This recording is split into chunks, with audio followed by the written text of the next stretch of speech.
d'abord, j'aimerais vous remercier pour vos prières qui ont été entendues de Dieu lorsque nous avons passé par cette épreuve.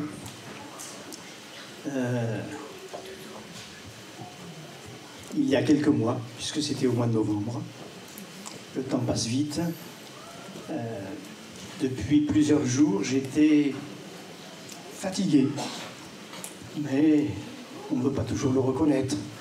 Ma femme me demandait d'aller voir le médecin, mais j'attendais, comme beaucoup d'hommes font d'ailleurs.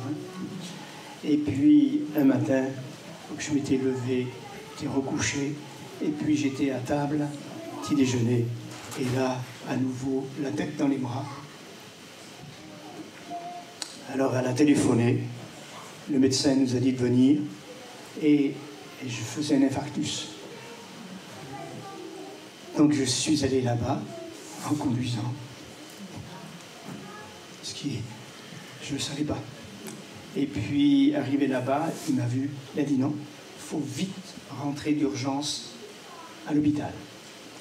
Alors quelqu'un m'a amené et pendant l'examen, j'ai fait un deuxième infarctus. Et là, ma femme ne savait même pas ce qu'on me faisait. Ils ne l'ont pas tenu au courant. Ils m'ont transporté dans une clinique pour m'opérer. Et pendant l'opération, j'ai fait un AVC de l'artère crânienne. Et Colette et Chantal, donc Chantal Joux, notre fille, était là. Et le neurologue leur a dit: il ne va pas vivre.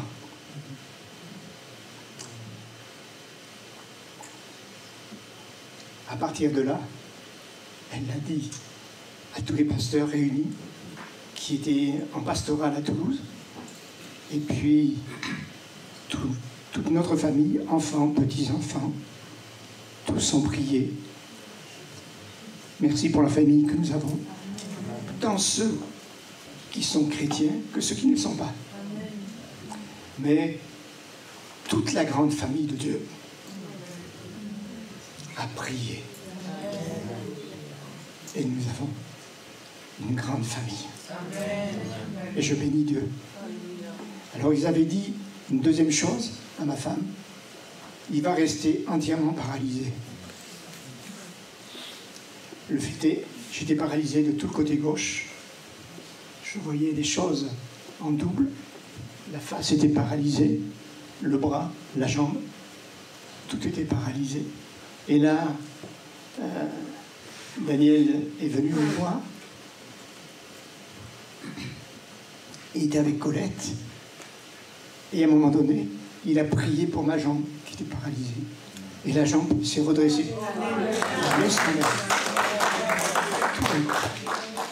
Moi, j'étais inconscient. Je ne savais pas. Mais à partir de ce jour-là, Dieu a agi. Il a commencé. Alors ma vue a été rectifiée. Le bras, je peux le lever et m'en servir, mais pas encore peut-être parfaitement. Mais Dieu soit béni. Je fais un peu de rééducation. Tout est redevenu normal. Vous savez, quand on se rend compte qu'on est en pleine forme et que quelques jours après, on ne peut même pas s'habiller, se laver, manger, les fonctions intestinales et urinaires ne fonctionnent plus. Je ne vous dis pas, on se sent petit, diminué. On se dit, on n'est plus rien. Mais Dieu n'a pas dit son dernier mot. Et tout est rentré dans l'ordre.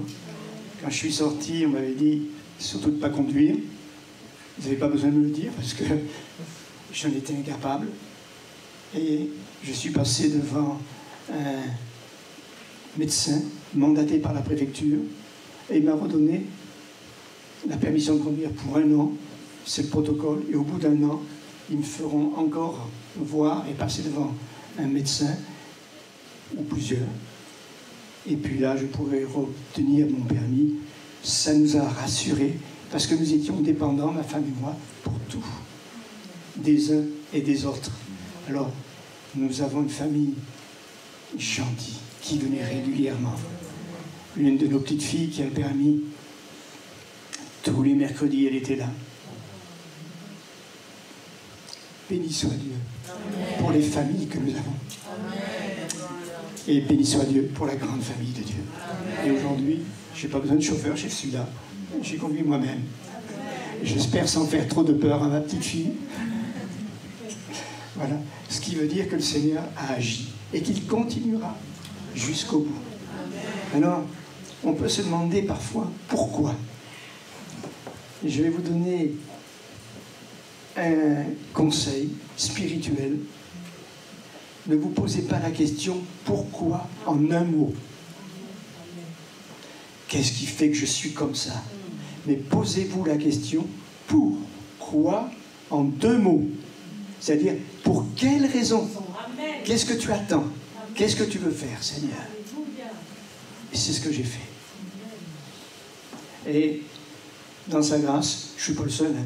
Tous ceux qui passent par des épreuves ont cette réaction. Eh bien, j'ai pu parler, témoigner.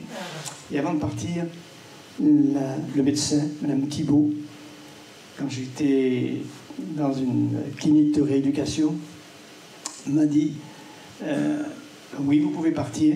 Mais elle m'a dit, j'aimerais vous dire, tous les matins, alors j'étais chambre 250 au 2e étage, tous les matins, elle m'a dit, les infirmières, les aides-soignantes, le personnel du ménage voulaient commencer par le 2e étage et d'abord faire votre chambre. Ah bon? Et je dis pourquoi? Elle l'appelait la chambre du bonheur. Et il y avait ma Bible, celle-ci, il y avait d'autres livres, et que de fois j'ai pu partager la parole. Entre autres, je me souviens d'une grande, je crois qu'elle est antillaise, grande jeune fille qui vient me voir, elle arrive, elle me dit, mais vous êtes le pasteur des Minimes, vous? Je dis, non, pas du tout. Et c'est ma fille, mon gendre, qui sont les pasteurs. Elle me dit, ah oui, je vous ai vu. J'ai dit, pourquoi? Elle me dit, parce que moi j'étais une adote avec eux. C'était une adote, Hélène, elle s'appelle, et elle est infirmière au centre où j'étais, et en même temps à Blagnac. Alors inutile de vous dire qu'elle a dit ça à tout le monde.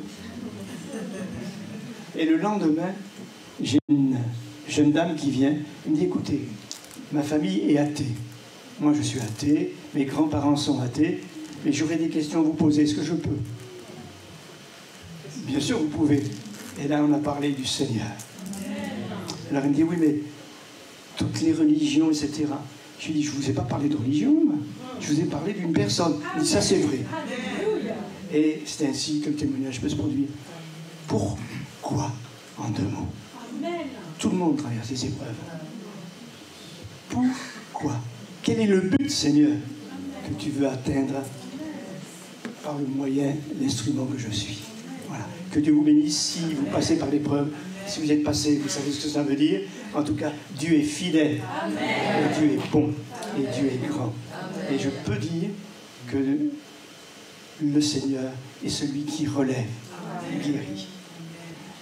Moi, je n'étais pas conscient. Pendant une semaine, ma femme, mes filles, gendres, qui peuvent dire ce qu'il en était, moi.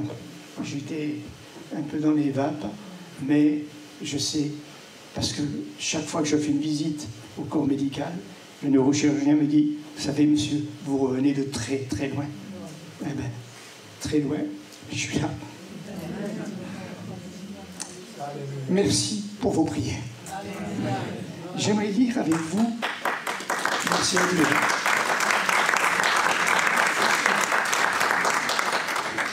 Merci à Dieu. J'aimerais lire avec vous, c'est la Pentecôte. Vous le savez, je ne vous apprends rien. Mais qui dit Pentecôte nous rappelle l'effusion du Saint-Esprit. Et j'aimerais parler de l'Esprit Saint de Dieu en me servant de quelques textes dans Ésaïe, chapitre 61. Et vous connaissez ce passage parce que Jésus le reprendra pour lui. Ésaïe 61. Alors j'ai la voix qui est un petit peu diminuée, mais c'est pas grave, on monte le son de plus fort. Merci beaucoup, j'ai remarqué. 61, verset 1er, il est dit « L'Esprit du Seigneur, l'Éternel, est sur moi, car l'Éternel m'a oint pour porter de bonnes nouvelles aux malheureux.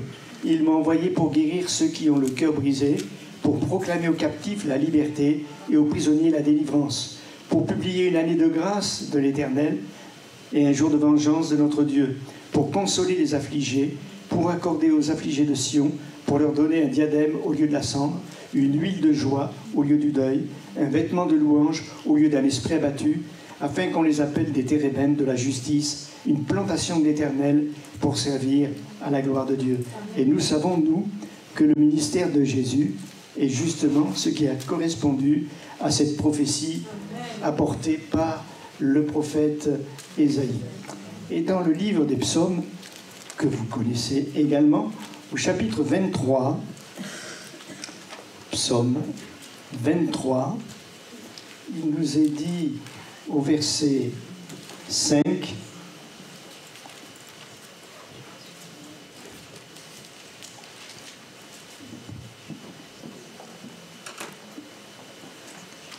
c'est le cantique de David qui dit « L'Éternel est mon berger, je ne manquerai de rien », etc. Il me fait reposer dans de verts pâturages, il me dirige près des eaux paisibles, il restaure mon âme, il me conduit dans les sentiers de la justice à cause de son nom. Quand je marche dans la vallée de l'ombre de la mort, je ne crains aucun mal, car tu es avec moi. Ta houlette et ton bâton me rassurent, tu dresses devant moi une table, en face de mes adversaires. Tu oins d'huile ma tête et ma coupe déborde.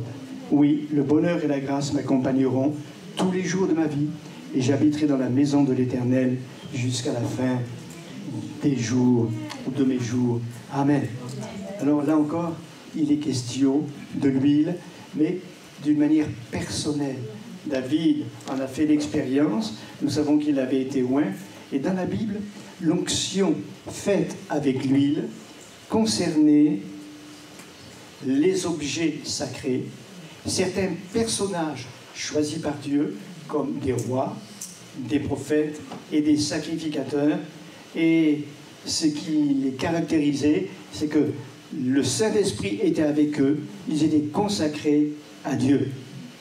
Et vous avez remarqué, tous les jours de ma vie, l'huile coule sur moi et elle déborde. Il y a une onction qui est là.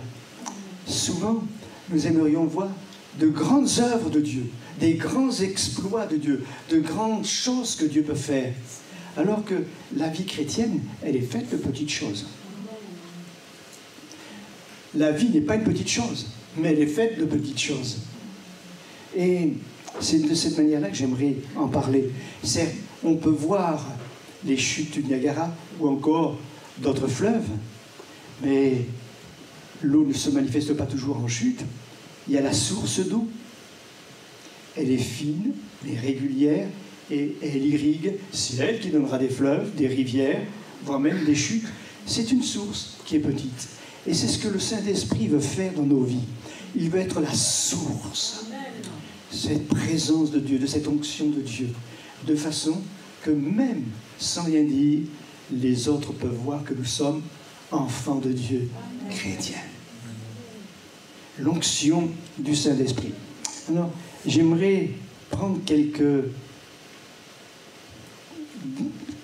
bénédictions, bienfaits de l'huile pour nous les approprier.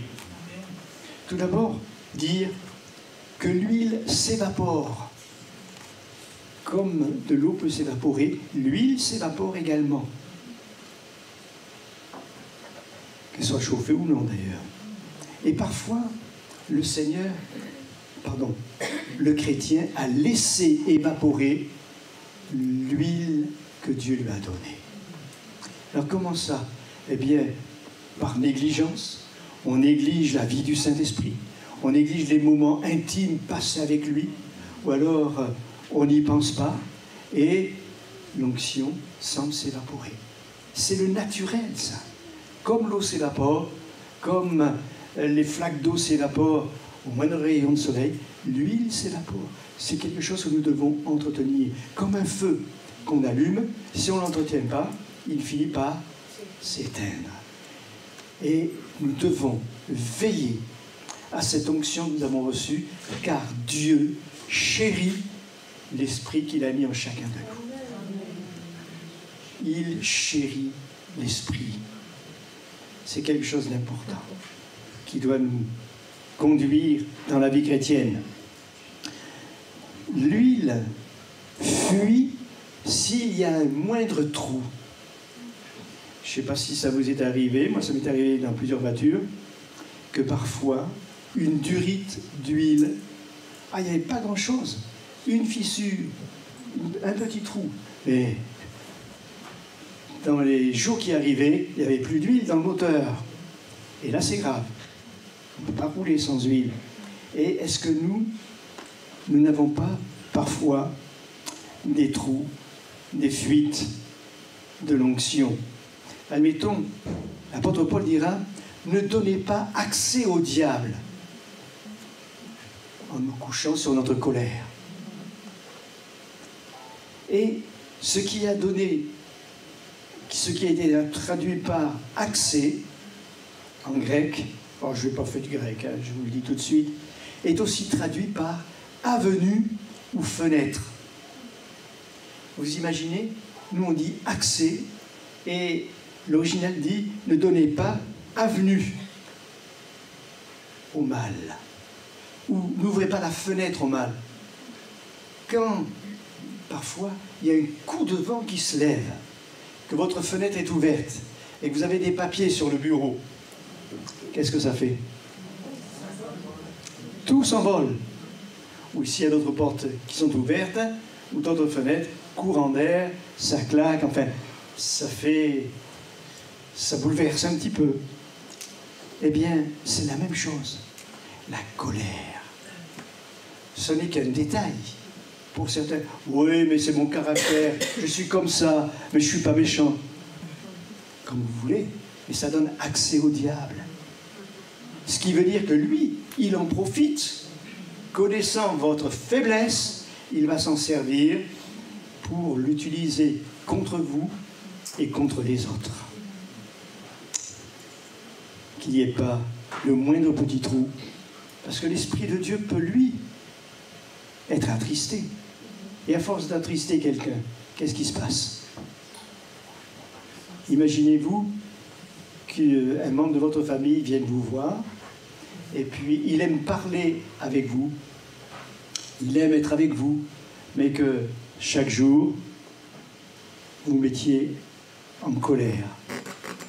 Il finira par ne plus vouloir venir, même s'il a de l'estime pour vous, parce qu'il ne supportera pas cette ambiance. L'Esprit de Dieu, il veut que nous soyons comme Jésus. L'huile fraîche possède une densité, une épaisseur qui la rend utile pour la fonction à laquelle elle est appelée, pour avoir un plein rendement. Et nous devons avoir toujours un renouveau de cette huile, de cette onction. Notre huile ne doit pas sentir mauvais, elle ne doit pas venir rance. Les cuisiniers savent ce que ça veut dire. Hein. Si vous laissez votre huile dans la friteuse pendant des mois et des mois, je ne sais pas si les frites auront bon goût par la suite. Mais l'huile, elle n'est pas faite pour être rance, elle est faite pour être renouvelée. D'ailleurs, même pour une voiture, il faut faire régulièrement les vidanges pour qu'elle soit efficace pour la bonne fonction du moteur. Vous savez que l'huile est aussi un moyen de protection. Les bergers au Moyen-Orient, j'ai eu l'occasion d'aller tant en Israël qu'en Égypte, enduisent d'huile les moutons pour les protéger des insectes. Et leur donner un peu de tranquillité. Nous aussi, nous devons être remplis de cette onction du Saint-Esprit qui nous donne de l'assurance et qui nous permet de ne pas être importunés par les puissances des ténèbres. Souvenons-nous que nous n'avons pas à lutter contre la chair et le sang, mais contre les autorités, les dominations, etc. Et je crois que c'est important pour nous de les réaliser. Il y a des moments où, dans certains endroits, on se sent bien. Il y a d'autres moments où on sent comme une oppression. Il y a quelque chose qui est là. On se demande comment ça se fait. Ça ne provient pas de nous, c'est l'environnement. Mais l'environnement ne pourra pas nous toucher si l'onction de Dieu demeure en nous. Plusieurs fois, des chrétiens m'ont dit, et moi-même j'ai expérimenté, lorsqu'ils rencontrent des inconvertis, certains leur disent « J'aimerais ce que vous avez », l'onction qu'ils ont sur eux. Mais plusieurs autres ont dit « Je ne peux pas rester en face de vous ». Je me souviens, c'était dans la région parisienne, on avait une salle qui était relativement petite, malgré le nombre de personnes qui fréquentaient l'église, et notre hall d'entrée faisait la moitié du vôtre, et il était sombre. En plus, à Paris, le soleil, il n'est pas toujours au rendez-vous. Et je rentre ce dimanche matin-là, il y avait déjà une chrétienne qui avait amené une dame inconvertie. Et au moment de la saluer, elle me dit « Attendez, monsieur ». Elle fouille son sac, et elle sort des lunettes de soleil. C'était l'hiver, c'était sombre, elle met des lunettes de soleil. Alors je regarde, elle me fait « Je ne peux pas vous regarder ». Ah, ça m'a intrigué. Puis la réunion a commencé, et là, on a su pourquoi. Et le Seigneur a eu compassion de cette femme. L'onction est sur nous. Ce n'est pas nous qui devons craindre.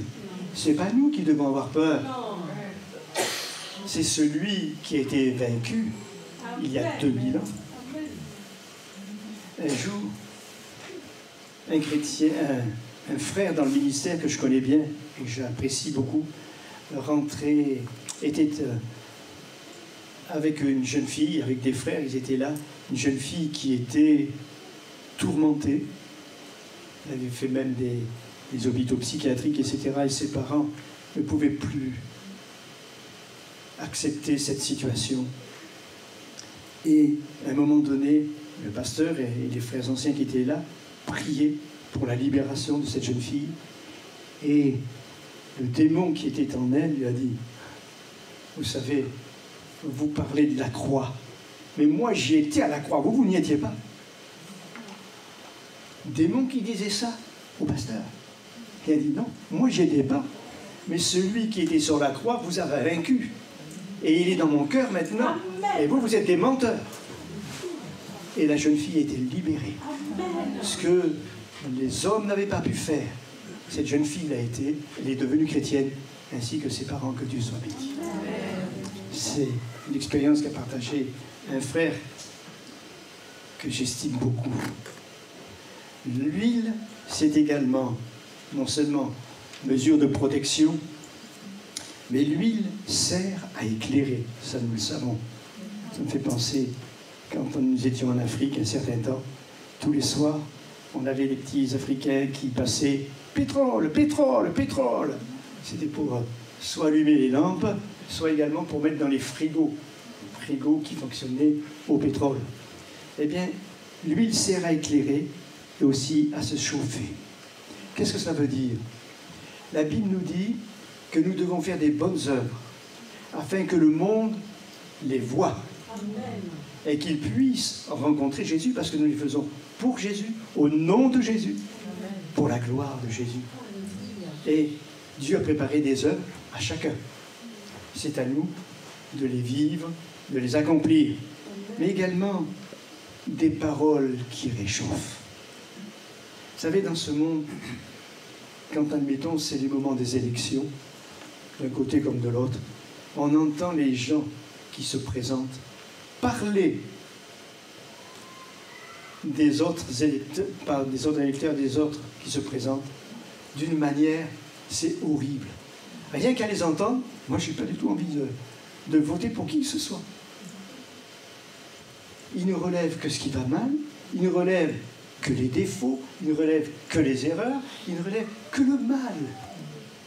Est-ce que vous croyez que ça réchauffe le cœur? Par contre, si on partage des paroles de consolation, de guérison, de délivrance, de bons témoignages, alors là, ça fait du bien. Ne serait-ce que tout à l'heure, pour vous remercier de vos prières, je vous ai dit ce qui s'était passé, et j'ai senti que plusieurs étaient là et bénissaient Dieu. Et ça se voyait même dans les yeux. C'est des paroles qui réchauffent. Ce que le monde a besoin, c'est de cela. Le monde n'a qu'à ouvrir la télévision, écouter le poste, acheter le journal pour avoir des mauvaises nouvelles. Il n'y a que cela. C'est pas une fois de temps en temps, c'est tous les jours plusieurs mauvaises nouvelles. Le monde a besoin de bonnes nouvelles. Et qui peut les apporter? Sinon les chrétiens, remplis du Saint-Esprit. Une parole de bénédiction, une parole qui fasse du bien. Lors d'une mission, ça date d'un moment, hein, ça devait être dans les années 79-80. J'étais dans la région bordelaise, à Lormont, pour quelques jours. Et là, il y avait un prédicateur, enfin, pas un prédicateur, il n'est pas dans le ministère, il est rentré après. Il va chercher une jeune fille pour l'amener à une réunion de jeunesse. Je me souviens encore de son prénom, Florence. Et puis, il invite en même temps la maman qui était là. C'était très pauvre. Et la maman dit au prédicateur, « Monsieur, je ne peux pas venir regarder dans quel accoutrement je suis. Une robe très vieille, un manteau déchiré, des chaussures usées. Il dit, je ne peux pas aller à votre église dans cet état-là. » Et le pasteur lui dit, « Et si je vous apporte des vêtements et une paire de chaussures, vous viendrez ?» Il dit, « Oui. » Bonne nouvelle. Et il rentre le soir, après la réunion de jeunesse, il ramène Florence chez elle, et puis il rentre avec sa femme et il prie. Et le lendemain, à midi, il y a quelqu'un qui lui dit, tu sais, j'ai une robe là que je ne mets plus, elle pourrait servir. Et j'ai un manteau qui est pratiquement neuf, il pourrait servir. Et avec ça, j'ai une paire de chaussures. Il était sûr que ça allait. Je les prends. Avant la réunion du dimanche après-midi, il va chez la personne en question avec tout ça. Et il lui rappelle, vous m'aviez dit. Elle dit, oui, oui, je me souviens. Mais voilà, vous n'avez plus qu'à vous habiller, vous chausser, et je vous amène. Elle est venue. Aujourd'hui, les chrétiennes. Des bonnes paroles de foi. Je crois que nous avons besoin de cela. De nous encourager, les uns et les autres, par les expériences. Moi, j'aime entendre les témoignages et les expériences des uns et des autres. Témoignages de conversion, bien sûr, mais depuis la conversion, on a envie des expériences, c'est ce que vous en pensez. Amen. Eh bien, ça, j'aime entendre. Alors l'huile, elle sert à nous donner des bonnes paroles qui réchauffent. Vous savez que l'huile donne de la force. Quand j'étais petit, je suis né à Paris, c'était pendant la guerre. Je me souviens, on me donnait de l'huile de foie de morue. Vous voyez l'effet que ça a fait. Pas trop vrai sur moi en tout cas. Mais c'était, pour à boire, c'était pas très agréable. Hein. On se bouchait le nez, on prenait un sucre aussitôt après, etc. L'huile de foie de morue. Parce que ça donne des forces. Et il nous arrive de temps en temps, avec ma femme, d'acheter comme des boîtes de sardines avec de l'huile de foie de morue. C'est comme des boîtes de sardines, hein, voilà. Et pour prendre des forces, avec l'âge, bon, on sent qu'on en a besoin. Eh bien, ça rend résistant. Et je crois que l'onction du Saint-Esprit, elle nous rend forts. Elle nous rend résistants. L'onction du Saint-Esprit, elle nous permet de résister au diable. Et la Bible nous dit, soumettez-vous à Dieu, résistez au diable, et vous partirez. Non, c'est lui qui partira. C'est lui qui s'enfuira. Voilà ce que dit la parole. L'huile, elle apaise. L'huile, elle fait du bien. Vous vous souvenez de la parabole de Samaritain sur la route de Jéricho, de cet homme qui est blessé, et lorsqu'un Samaritain s'arrête, il va loindre d'huile, il va le frotter. En hébreu, le mot qui est employé, c'est macha, c'est-à-dire faire pénétrer à l'intérieur en frottant.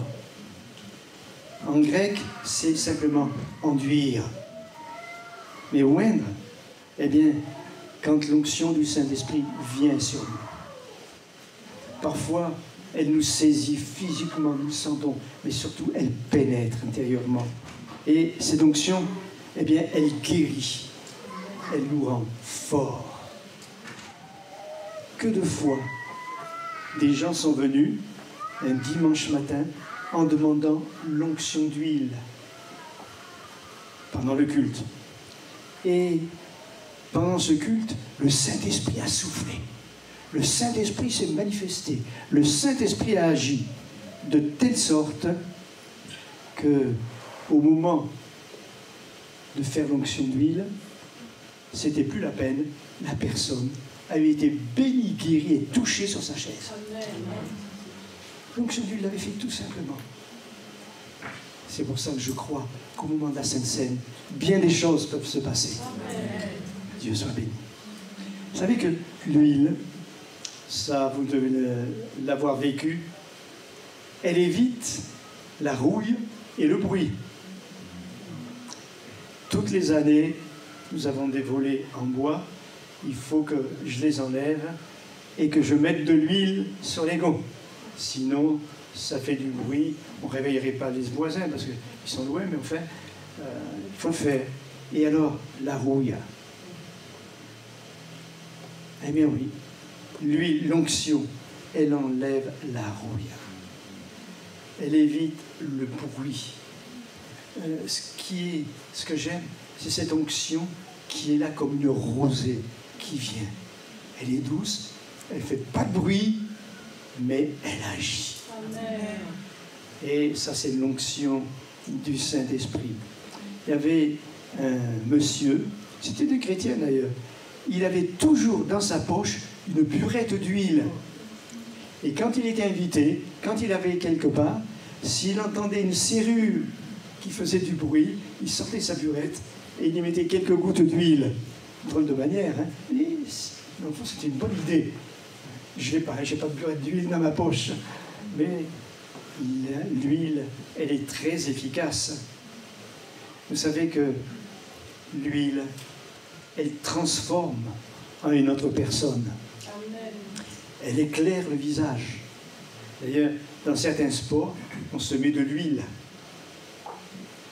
pour glisser aux prises de certains sports. Je ne connais pas les sports qu'ils utilisent. Bien, c'est la même chose. Par son esprit, Dieu nous transforme. Quand Saül, qui a été interpellé par le prophète Élisée, repartait, par le sacrificateur prophète Samuel, repartait, Samuel lui a dit, l'Esprit de Dieu te saisira et tu seras changé en un autre homme. Et c'est ce qui s'est passé. L'onction nous transforme. L'onction transforme tous ceux qui en sont remplis. Ça, c'est pas nos efforts, c'est pas le fruit de notre volonté, c'est simplement l'œuvre du Saint-Esprit en nous. Bien sûr, faut-il désirer plaire au Seigneur. La Bible nous dit, l'huile donne la joie. Nous l'avons lu dans Ésaïe 61, il y a quelques instants. L'huile donne la joie, le bonheur. Et ça se voit sur le visage. Je pense à Étienne, rempli du Saint-Esprit. On est en train de le lapider. On va le faire mourir. Et son visage est transformé, rayonnant de joie. Je pense à Moïse, qui est monté dans la présence de Dieu. Et quand il descend de la montagne, Mont Sinaï, les gens ne peuvent pas fixer les regards sur lui. Parce qu'il y a quelque chose qui illumine son visage, une joie céleste, divine, une sainteté qui vient de Dieu. Et il est obligé de se couvrir quand il leur parle. Quand Jésus est sur la montagne de la transfiguration, pourtant, Pierre, Jacques et Jean sont là, c'est quand même des hommes de Dieu. C'est des hommes qui ont vu des choses. Mais quand Jésus est transfiguré, ils ne peuvent même pas le regarder. L'huile donne de la joie. Et je puis vous assurer qu'il y a des frères et des sœurs qui, parfois remplis du Saint-Esprit, ils ont un visage exceptionnel. Au point où des inconvertis ont pu dire à ces personnes, je voudrais ce que vous avez. Je voudrais être comme vous êtes. Nous ne nous regardons pas toujours. Quand nous nous rasons le matin, nous les hommes, devant la glace, ou quand vous vous peignez, mesdames, devant le miroir, vous ne regardez pas ce que vous êtes. Faites attention à votre physique. Mais si l'onction est en vous, les gens voient quelque chose de différent. L'onction du Saint-Esprit. L'huile qui donne de la joie. Je pense à Jésus. Vous savez où il a vaincu le diable. Bien sûr, on dit la croix, mais il l'a vaincu avant la croix. Il l'a vaincu à Gethsémani. Il a résisté dans le désert. À Gethsémani, il l'a vaincu. Et vous savez ce que signifie Gethsémani? Pressoir à huile. C'est là qu'on faisait l'huile à partir des olives. Eh bien, soyons toujours remplis de cette onction du Saint-Esprit, afin que l'huile divine coule sur chacun d'entre nous et que nous puissions remporter des victoires, comme Christ en a remporté lui-même. Nous ne savons pas toujours ce qu'il faut faire, ce qu'il faut dire, mais le Saint-Esprit, lui, parle. Je pense à ce frère dans le ministère qui faisait une réunion un jeudi soir et c'était une réunion d'édification, de prière. Et là, ce soir-là, il y a une couple de chrétiens qui a mené une personne inconvertie. Il n'y avait pas de message d'évangélisation. Alors, il prêchait sur le mont Garizim et le mont Ébal, dans le livre du Deutéronome.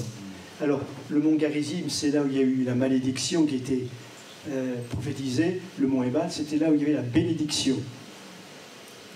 Et il dit, j'ai parlé sur le mont Ébal et Garizim. Il dit, je me suis même, excusez-moi l'expression, c'est la sienne, je me suis mélangé les pédales, j'ai confondu à un moment donné les deux. Et il dit, j'ai commis des erreurs dans ma prédication. Il dit, à la fin de la réunion, j'ai réalisé que j'étais minable. Je n'avais pas de message d'évangélisation que j'aurais pu apporter à la dernière minute.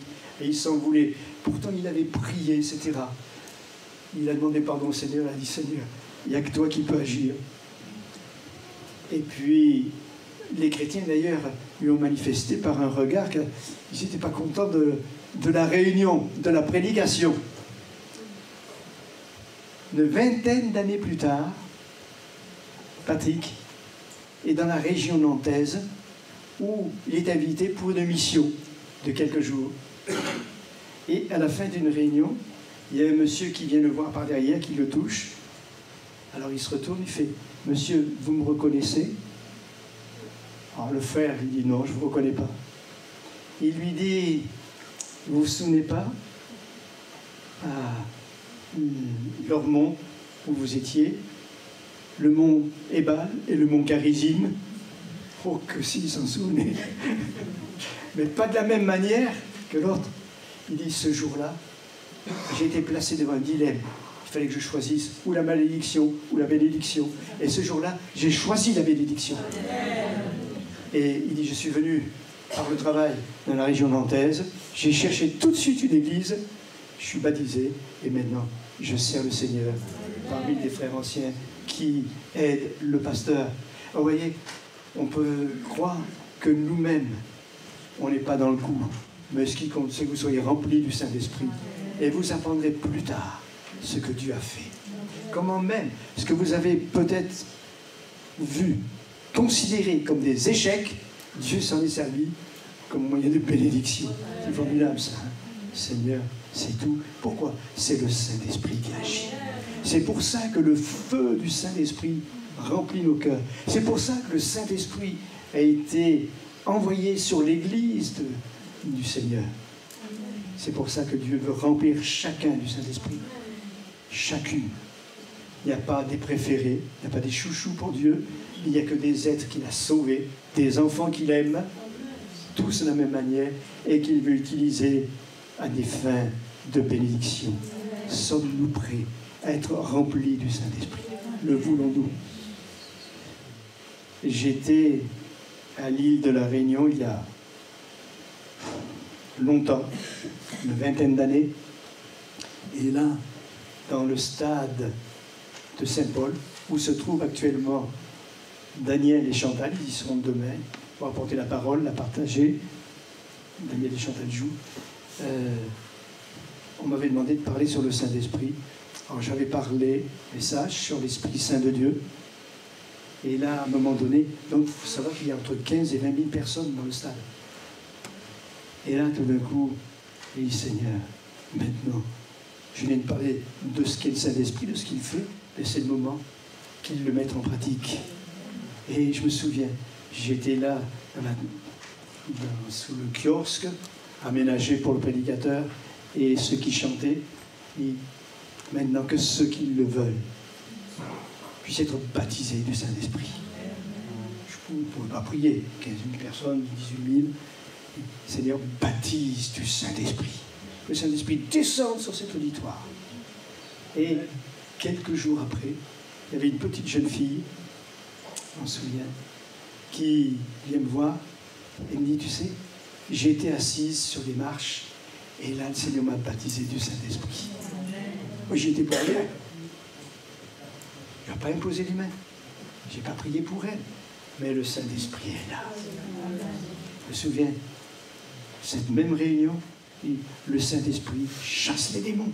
Alors j'ai ordonné au nom de Jésus que le Saint-Esprit agisse et que les démons soient chassés. Et là, dans la tribune, où il y avait les prédicateurs, il y avait d'autres personnes présentes, tout d'un coup, il y a un homme qui s'est manifesté. Alors, les prédicateurs présents sont allés, il a été libéré, délivré, et il marche avec le Seigneur maintenant. Ça, c'est l'œuvre du Saint-Esprit. L'Église, elle ne subsiste que par le Saint-Esprit. Le Saint-Esprit se régale dans l'Église. Il se réjouit dans l'Église. Est-ce que nous voulons l'aider à se réjouir? Il veut faire et continuer les œuvres que Jésus a accomplies il y a 2000 ans. Le désirons-nous? Alors Seigneur, remplis du Saint-Esprit. Oui. Merci Seigneur de renouveler ceux qui en ont besoin, ceux qui ont peut-être laissé évaporer cette onction qu'ils avaient. Il y a une déperdition, il y a un refroidissement. Je te prie Seigneur, que ton onction les saisisse, que ton onction les prenne maintenant et que par l'Esprit, ils puissent faire monter des louanges de Dieu, des louanges à la gloire de Dieu, des louanges au Seigneur des Seigneurs. Je te prie Seigneur, afin que ton esprit puisse également restaurer les cœurs qui sont fatigués, les cœurs qui sont découragés, les cœurs qui sont là frustrés, que ton esprit les saisisse et qu'ils puissent à nouveau être forts. Je te prie Seigneur, afin que le Saint-Esprit puisse également toucher les corps malades, les guérir. Seigneur, c'est ton onction qui nous enseigne toutes choses. C'est ton onction qui guérit. C'est ton onction qui relève. L'onction d'huile, comme nous le lisons parfois dans l'épître de Jacques, et que nous prions pour les malades. Que ton onction les saisisse et qu'ils soient touchés dans toutes les parties de leur corps, que ce soit dans la tête, ou là où il y a des tumeurs, des migraines, que ce soit dans les os, là où il y a des défaillances, que ce soit dans les muscles, que ce soit dans n'importe quelle partie du corps, que les les tumeurs sèches et que le Saint-Esprit puisse élever le nom de Jésus. Merci, parce que tu es au milieu de ton Église. Tu aimes ton Église. C'est l'Église qui est destinée à être l'épouse de Jésus-Christ. Saint-Esprit, tu la lui prépares. Merci de ce que tu opères dans les vies ce matin. Amen. Amen. Amen. Que Dieu soit béni. Que Dieu vous bénisse les uns et les autres et qu'il vous fortifie. J'étais heureux de partager ces moments avec vous.